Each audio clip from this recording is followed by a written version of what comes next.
Hello and welcome. I've been meaning to create this, or should I say, continue this YouTube channel for a while, but I did not know what to do, and I came up with the idea. Why won't I just do the review of the books that I'm reading right now, or I have already read? So today we're gonna talk about the book called Resilience by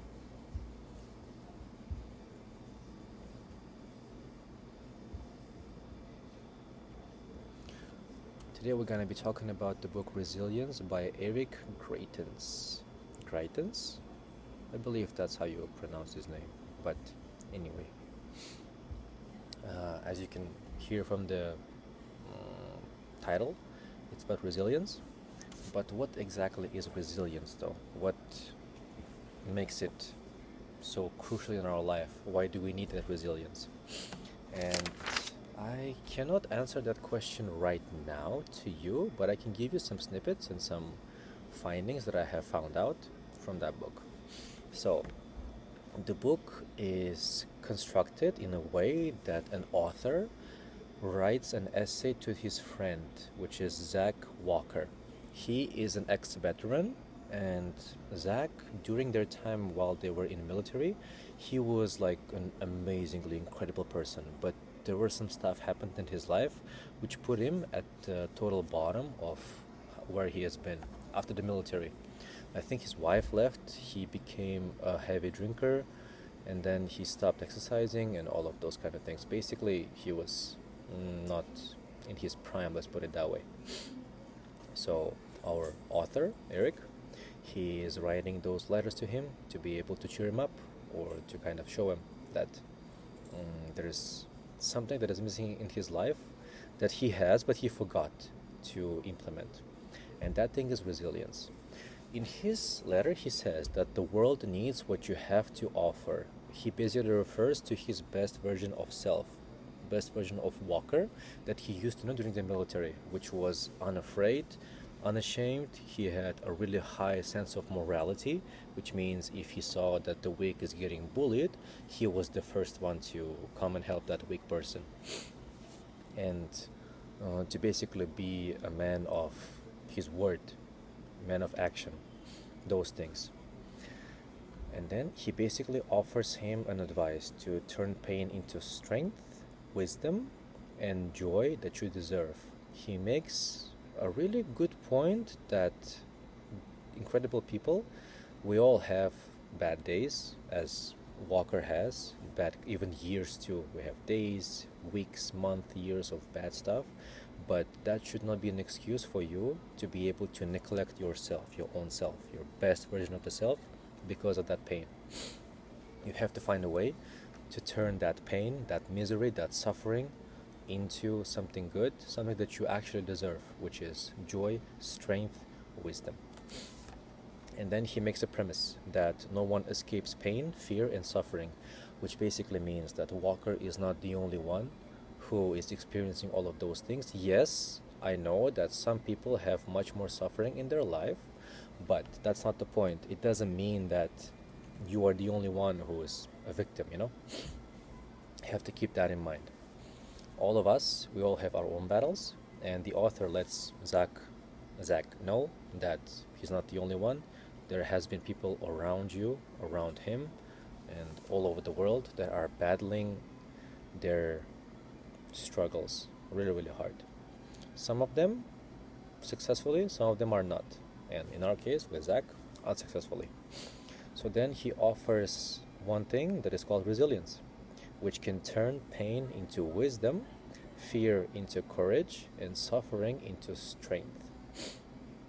Because if you do not have resilience, then pain becomes, I think it was being coward, fearful becomes being afraid, suffering into... Basically, if you don't have resilience, you become an opposite version of what I mentioned, which is wise, courageous, or strong. And then he emphasizes the importance of struggle. Struggle helps to build deep reservoirs of strength, which means the more you struggle, the more strength you're gonna have, which is an important concept, as we can think about, you know how sometimes we think I don't have a confidence to start that thing. I don't have enough knowledge to start XYZ business, right? And he basically says that you first start, and then you get that experience, and then you get that knowledge, and then you get that wisdom. It's the same here too. If you want more strength, then first you have to struggle. That's important. And honestly, I can also think about it in my own life too. I'm grateful for the times when I have struggled. The first time, if I remember correctly, it was when I was trying to apply for my high school. We had two exams. One exam was the math exam, and one of them was the English exam. And I remember that I used to go to extracurricular classes for math and for English. And honestly, they were not fun at all.